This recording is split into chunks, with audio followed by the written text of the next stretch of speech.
जिस व्यक्ति को रत्न के बारे में बिल्कुल मालूम नहीं है, जो रत्न के बारे में विश्वास ही नहीं रखता कि ये पत्थर काम करते कि नहीं करते, उनको ये लगता है कि पत्थर, एक छोटा सा पत्थर पहन करके एक व्यक्ति पत्थर कैसे उसकी हेल्प कर सकता है। लोगों के मन में ये क्वेश्चन रहता है। कई लोग अंधविश्वासी इसको बोलेंगे, कई लोग बोलेंगे अरे छोड़ो यार ये बेकार की चीजें हैं, पत्थर पहनने से किसी की किस्मत नहीं बदल। एक एंगल से देखेंगे किस्मत जैसी कोई चीज नहीं होती, मेहनत के ऊपर सब डिपेंड करता है। लेकिन मेहनत क्या करता है कि मेहनत सिर्फ इनपुट है, आउटपुट नहीं है।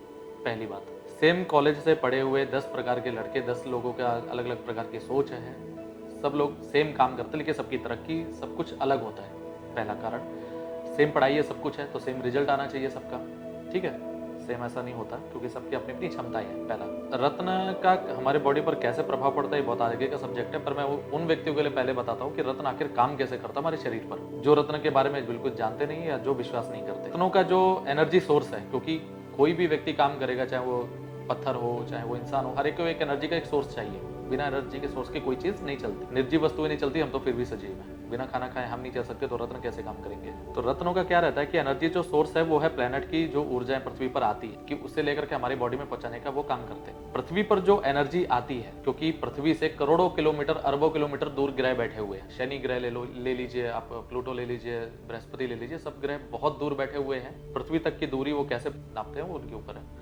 अगर आप आकाश का मानचित्र देखेंगे तो उसमें क्या देखते हैं कि सूर्य बीच में हो, सभी ग्रह उनकी परिक्रमा कर रहे हैं। तो आपने देखा होगा कि जब भी कोई चीज घूमती है तो उसका जो ऊर्जा होती है वो बीच में जाकर के एकत्रित होती है। जो केंद्र होता है उसकी एनर्जी वहां से इकट्ठी होती है, एकत्रित होती है। सूर्य जब उसकी परिक्रमाएं कर रहे होते हैं तो सबकी एनर्जी सूर्य के समीप जाती है। अगर आप भारतीय ग्रंथों में देखेंगे, पूजा पाठ वाले ग्रंथों में, तो उसमें लिखा हुआ है कि सूर्य सम्मुखे सर्वे ग्रह, मतलब सभी ग्रहों का जो मुख है वो सूर्य की तरफ है। दूसरी चीज, सूर्य का रंग जो है वो पीला या लाल आप मान सकते हैं, लेकिन उसकी किरणों में 7 प्रकार के कलर पाए जाते हैं। तो बाकी के कलर कहां से आए? सूर्य तो है नहीं, बैगनी भी नहीं है, ऑरेंज कलर का आप बोल सकते हैं, चाहे व्हाइट बोलिए, रेड बोलिए, लेकिन बाकी के कलर कहां से आए? तो जो 7 रंगों का जो संबंध है ना वो अन्य ग्रहों की एनर्जी से जुड़ा हुआ है। अब सूर्य की किरण जब पृथ्वी पर पहुंचती है तो वो पौधों पर भी पड़ती है, इंसानों पर भी पड़ती है, अलग अलग चीजों पर पड़ती है। इसमें बहुत सारे वैचारिक मतभेद हैं। कई विद्वानों का मानना है कि भाई जब जो हम खाना खाते हैं, हरी सब्जियां खाते हैं, जो भी हम करते हैं उसके थ्रू हमें ग्रहों की एनर्जी मिलती है। और कई लोगों का मत ये है कि ज्योतिषी जन जो बोलते हैं कि जैसी जो महादशा चल रही है उसी के अनुसार आपके शरीर में उस ग्रह की मात्रा कहीं ना कहीं कई गुना ज़्यादा बढ़ जाती है, तभी वो वैसे वर्क करता है। तो रत्न यहाँ पे क्या करता है कि, क्योंकि रत्न एक प्रकार से कलर थेरेपी है, ठीक है ना। आप नॉर्मल व्हाइट कलर के कपड़े पहन करके जाएंगे तो आपको शायद धूप कम लगे, आप ब्लैक कलर के कपड़े पहन के जाएंगे तो आपको ज़्यादा धूप लगेगी, क्योंकि वो एनर्जी को ज़्यादा ऑब्जर्व करता है। प्रकार से ये कलर थेरेपी है। लेकिन रत्नों में घनत्व कई गुना ज़्यादा होता है, मतलब एक लेंस की तरह काम करते हैं, मतलब ग्रहों से आने वाली एनर्जी को वो एक केंद्रित कर देता है। जो रत्न जिसमें कलर की घनत्व ज़्यादा है तो वो क्या करता है कि बाकी एनर्जी को रिफ्लेक्ट कर देता है और सिर्फ उसी एनर्जी को खींचता है जिस कलर का वो है। वो ट्रांसपेरेंट होने की वजह से क्या होता है कि आप उसका रत्न भी देखे होंगे तो ऊपर से फ्लैट होते हैं, नीचे से माउंट होता है। मतलब जब भी उन पर कोई एनर्जी पड़ती है तो वो क्या करेगा कि ऊपर से एनर्जी को खींचेगा, बाकी के कलर रिफ्लेक्ट हो जाएंगे और वो केंद्रित करके आपकी बॉडी से, चूंकि रत्न टच होता है और आपकी बॉडी से टच होने की वजह से वो आपके ब्लड में के थ्रू आपकी पूरी बॉडी में फैलना शुरू हो जाता है। इसको यदि कभी प्रैक्टिकली देखना हो कि भाई वाकई में फर्क पड़ता है कि नहीं पड़ता है, उसके लिए आप अपना ऑरा स्कैन करवा लीजिए और 2-4 महीने बाद रत्न धारण करने के 2-4 महीने बाद आप खुद का ऑरा स्कैन करवाइए, आपको वो मात्रा बढ़ती नजर आएगी। और अभी तो ऑरा स्कैन के लिए कैमरे भी ऐसे आ चुके हैं जिनमें आपके चारों तरफ का ऑरा देखा जा सकता है कि कौन से कलर की मात्रा कितनी ज़्यादा बढ़ी हुई है, उसमें देखा जा सकता है। एक तो ये कारण हो गया। और चूंकि रत्नों का जो बनने का जो प्रोसेस है वो हजारों सालों से वो रासायनिक तत्व उसमें मिक्स होते हैं, ये नहीं है कि वो नॉर्मल पत्थर नहीं है। अगर आप उनकी टेस्टिंग करेंगे तो उसमें बहुत सारे खनिज पदार्थ पाए जाते हैं। जब आपके अंदर ऑरा आपका बढ़ता है तो क्या होता है कि जब भी आप जिस प्रकार के लोगों से मिलते हैं वही व्यक्ति मिलते समय या वो आपके लिए बहुत ज़्यादा हेल्पफुल हो जाता है या आपके ऑपोजिट चला जाता है। तो सारा खेल एनर्जी का है। मान के चलिए आप किसी इंटरव्यू में गए, आप पढ़ने में लिखे बड़े होशियार हैं, सब कुछ आपकी डिग्री विग्री सब कुछ है, लेकिन वो व्यक्ति आपके लिए कुछ नेगेटिव सोच के बैठ गया, कोई चीज़ उसको नेगेटिव हिट कर गई, तो शायद वो आपके लिए जॉब के लिए वो मना कर दे। वही रत्न पहन करके आप जा रहे हैं या फिर आप पूजा पाठ कर रहे हैं या कोई साधना कर रहे हैं जिसकी वजह से कुल मिला के आपकी ऑरा आपके पावरफुल बना हुआ है या फिर आपके अंदर एक ऊर्जा प्रवाहित हो रही है, तो सामने वाले व्यक्ति को पॉजिटिवली करती है। अब बिना मेहनत के करना चाहे तो रत्नों का सहारा लीजिए, वरना आप मंत्रों का भी सहारा ले सकते हैं। ग्रहों को मजबूत करने के लिए रत्न ही सब कुछ नहीं है, पर रत्नों का एक सरल रूप है कि आपको कुछ नहीं करना। भाई होटल गए, बना बना खाना खाया और बैठ गए, नहीं तो घर पे सब्जी लेकर के आइए बनाइए, तो वो होता है मंत्र जाप। तो बस यूँ समझ लीजिए कि रत्न सिर्फ हमारे शरीर में एक प्रकार से ऊर्जा बढ़ाने का काम करते हैं, और जो हम उपाय वगैरह करते हैं वो उससे एनर्जी निकालने का काम करते हैं। और एक एस्ट्रोलॉजर का यही काम होता है कि वो देखता है आपकी कुंडली देख करके कि आपकी बॉडी में कौन सी ऊर्जा बढ़ानी है और कौन सी ऊर्जा कम करनी है। सारा खेल ऊर्जा का है। देखिए, डॉक्टर का मतलब ये है कि एक परेशान व्यक्ति को ठीक करना है बस। चाहे वो साइकोलॉजी के थ्रू कोई डॉक्टर करता है, तो कोई दवाइयों के द्वारा करता है, कोई योगा व्यायाम करवा करके व्यक्ति को मजबूत बनाता है, तो कोई आध्यात्मिक ऊर्जा के द्वारा व्यक्ति को बनाता है। अब रेकी वाले व्यक्ति को क्या कहेंगे आप? एक ऊर्जा वो प्रवाहित करता है, क्योंकि ऊर्जा हर एक के शरीर में पैदा होती है, लेकिन वो बिखरी हुई ऊर्जा होती है। जैसे कि आप समझते हैं, आपको ज्ञान होगा कि जो हमारा मस्तिष्क है वो गामा किरणें बनाता है, मतलब गामा किरणें निकलती है हमारे मस्तिष्क से। यदि वही गामा किरणें एकत्रित हो जाए, एक दिशा में उसका प्रवाह किया जाए, तो किसी भी वस्तु को हिलाया जा सकता है। जैसे अमेरिका में बहुत सारे लोग हैं ऐसे जो 2-4 घंटे की मेडिटेशन के बाद में वो किसी भी निर्जीव वस्तु को हिला लेते हैं या अपने बॉडी से चिपका लेते हैं, तो वो ऊर्जा उनके पास कहाँ से है? तो ये सारा खेल मानसिक शक्तियों का ही है। एक रेकी वाला व्यक्ति मानसिक शक्ति के द्वारा ठीक करता है। अब एक्यूप्रेशर वालों को क्या कहेंगे कि वो तो बिना दवाई के खेलेगा, आपकी खाली नस दबा करके वो कार्य करता है, लेकिन उसकी कार्य प्रणाली उसके लिए प्रभावी है। बस ये देखना होता है कि व्यक्ति कैसा बीमार है और उसको इलाज कैसा चाहिए। अगर आप देखेंगे कि किसी व्यक्ति को, जैसे हमारे गांव में बोलते हैं ना, नजर लग गई, अब इसकी आज तक कोई मेडिसिन ही नहीं बनी, उसके लिए आप क्या कहेंगे? गांव में माता जी जाती है, वो कभी कैसे झाड़ा लगा देती है, कभी मिर्चा ऊपर से घुमा कर निकाल देती है, वही बच्चा खुश नजर आता है, लेकिन रिजल्ट तो दिखता है, भले उसको साइंटिस्ट कुछ माने या ना माने। तांत्रिक ओझा के पास में लोग जाते हैं तो कोई झाड़ फूकी कर देते हैं, लेकिन उनका सिर्फ एक ही काम होता है कि वो नेगेटिव ऊर्जा जो है शरीर की, उसको बस निकालने का काम करते हैं। आशीर्वाद वगैरह हम क्यों लेते हैं? आशीर्वाद का मतलब क्या है? कहीं ना कहीं ऊर्जा ही लेना है सामने वाले व्यक्ति से।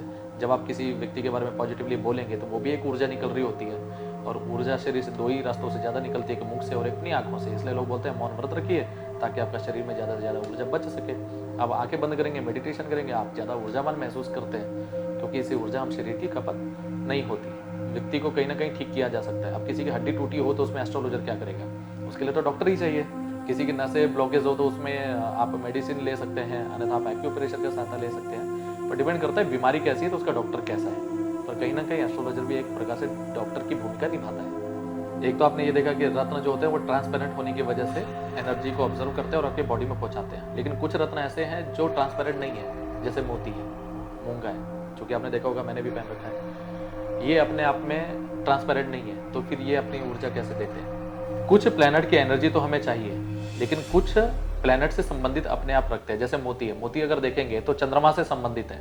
अगर मोती चंद्रमा की किरणों को लेने का काम नहीं करता, वो खुद अपने आप में ऊर्जावान है। जैसे हमारे रसोई में 2 तरल पदार्थ यूज किए जाते हैं, सब्जी में तेल का प्रयोग किया जाता है और घी का प्रयोग किया जाता है, लेकिन आयुर्वेद कहता है कि घी को खाने पर शरीर को ज्यादा बल मिलता है और तेल की मालिश करने से शरीर को ज्यादा बल मिलता है। अर्थात कुछ चीजें ऊपर तौर पे हमारे शरीर से सब संपर्क बनाएंगे तो हमें लाभ मिलेगा, उसका लाभ मिलता है, क्योंकि उसकी कार्य प्रणाली अलग प्रकार से है। उसी प्रकार मूंगा है, मोती है, इनकी कार्य प्रणाली अलग से प्रकार से है, क्योंकि ये खुद ऊर्जावान है। ये अपने आप में ऊर्जावान होने की वजह से क्या होता है, जब भी आपने देखा होगा कि मोती पहना हुआ व्यक्ति शांत होने लगता है। क्यों होने लगता है? क्योंकि घर्षण से भी ऊर्जा शरीर में पहुंचाई जा सकती है। जैसे तेल की मालिश की बात मैंने आपसे की। अब मोती शरीर से चिपका होगा तो क्या होगा कि व्यक्ति के अंदर कैल्शियम की मात्रा कहीं ना कहीं बढ़ेगी। ठीक है, कैल्शियम की मात्रा खाने से भी बढ़ाई जा सकती है और वैसे भी बढ़ाई जा सकती है, क्योंकि मोती का मेन सोर्स कैल्शियम है। अब शरीर में जब गुस्सा व्यक्ति का बढ़ता है तो उसमें पित्त की मात्रा शरीर में बढ़ जाती है, और मोती पहनने से वो शांत होने लगता है। मूंगा क्या करता है कि मूंगा जैसे हमारे बॉडी से टच होता है तो ब्लड सर्कुलेशन कहीं ना कहीं बढ़ जाता है, पहले से मात्रा उसकी बढ़ जाती है। उसी कारण से जो मूंगा रत्न है वो सिर्फ अपने शरीर के साथ संपर्क से बना ले उतने में तो कार्य शुरू कर देते हैं। अभी कई लोगों के मन में आता है कि यदि कोई प्लेनेट से संबंध है इसका, रत्नों का, तो फिर सुबह पहन ले, रात को उतार के रख दे, तो क्योंकि सूर्य की किरणों से संबंध है, और सूर्य की किरणें जब पृथ्वी पर नहीं है तो वो रत्न काम करेगा कि नहीं करेगा? कई लोग बोलते हैं ना, रात को सोते समय हमने उतार लिया लेकिन दिन में हमने फिर से पहन लिया, लेकिन ऐसा नहीं होता। ऊर्जा हमारे चारों तरफ प्रवाहित रहती है। जो हमारे शरीर में जो एक ऑरा निर्माण हो चुका है वो कंटिन्यू बना रहे, इसलिए रत्न कंटिन्यू पहन के रखना चाहिए। वही सब लोग जैसे सोचते हैं कि रात को उतार के रख दिया और सुबह फिर से धारण कर लिया, तो उनको ऐसा नहीं करना चाहिए, क्योंकि रत्न हमारे शरीर के ऑरा को कंट्रोल करता है, कहीं ना कहीं उसके साथ ऊर्जा बना के रखता है। जो हमारे चारों तरफ ऊर्जा का एक ऑरा बना हुआ है, तो उसमें मतलब ऊर्जा आपने रत्न उतार के रख दिया तो आपका ऑरा ऑलरेडी वैसा ही बना रहेगा, उसमें चेंजेस आने शुरू हो जाते हैं। तो वो ना हो, तो अगर आपको रत्न का ज़्यादा फायदा चाहिए तो कंटिन्यू उसको पहन करके रखिए, उसको उतारिए मत। रुद्राक्ष कैसा है कि कुछ चीज़ें अपने आप में एक पवित्रता से जोड़ी जाती है, जिन्हें अपवित्र अवस्था में नहीं पहनना चाहिए। जहाँ पे आध्यात्मिक ऊर्जा की बात आ जाती है, ठीक है, रत्न तो साइंटिफिक है, वो अपना किसी भी अवस्था में वो अपना काम करेंगे करेंगे। एक आध्यात्मिक ऊर्जा के साथ जब वो चीज़ जुड़ जाती है तो उसमें फिर नियम जुड़ जाते हैं। जैसे रुद्राक्ष पवित्र वस्तुओं में आता है कि वो पवित्र है, उसे आप अपवित्र अवस्था में मत धारण कीजिए। सेकंड, आप देखेंगे तुलसी की माला है, आप उसको भी मत धारण कीजिए, ठीक है। आपने यदि कोई ताबीज़ या कुछ भी पहन रखा है, शरीर में कोई यंत्र धारण किया हुआ है, तो अपवित्र अवस्था में उसको भी मत पहनिए। कुछ चीज़ें अपवित्र अवस्था में कुछ हद तक चल जाती है कि भाई सुबह आप डेली तो हम हाथ में बांध के नहीं रख सकते ना, अब फिर से उतारेंगे फिर से पहन सकते, ऐसा तो नहीं कर सकते। रत्न वगैरह चल जाते हैं, लेकिन जब इसका सूतक का समय आता है तब ये चीज़ें भी व्यक्ति को दूर कर देनी चाहिए, क्योंकि उससे उनकी ऊर्जा, आध्यात्मिक ऊर्जा कम होती है। क्योंकि उनका जो मेन बल है वो आध्यात्मिक ऊर्जा है, वो अपने आप में ऊर्जावान वैसे नहीं है। आप रुद्राक्ष को देखेंगे तो रुद्राक्ष को लोग जो धारण करते हैं या फिर रुद्राक्ष का जप करते हैं रुद्राक्ष की माला से, तो कहीं ना कहीं उनको रुद्राक्ष माला के पहले संस्कार करने का निर्देश दिया हुआ है। जितने भी ज्ञानी जन है, गुरुजन है, वो उनको बोलते हैं कि पहले रुद्राक्ष की माला वगैरह सिद्ध कर लो फिर धारण कर लो। सिद्ध करने का संबंध यही है कि कहीं ना कहीं उसे एक ऊर्जा प्रदान की जाती है, ऊर्जावान बना करके फिर उसे धारण किया जाता है, इसलिए अपवित्र अवस्था में धारण ना करें। देखिए, पुखराज जो सबसे अच्छा माना जाता है, देखिए रत्नों में क्या होता है कि जितना उसमें कलर की मात्रा जो उसका है वो ज़्यादा हो और उससे भी ज़्यादा वो ट्रांसपेरेंट हो। सबसे अच्छा तो पुखराज श्रीलंका का माना जाता है, क्योंकि वो पीलापन तो लिया होता है लेकिन ट्रांसपेरेंट बहुत ज़्यादा होता है। और बैंकॉक के भी पुखराज आते हैं, जयपुर में भी पुखराज मिलते हैं, लेकिन जो बैंकॉक के आप पुखराज देखेंगे वो ज़्यादातर ज़्यादा डार्क होते हैं, डार्क, उनमें पीलापन बहुत ज़्यादा होता है।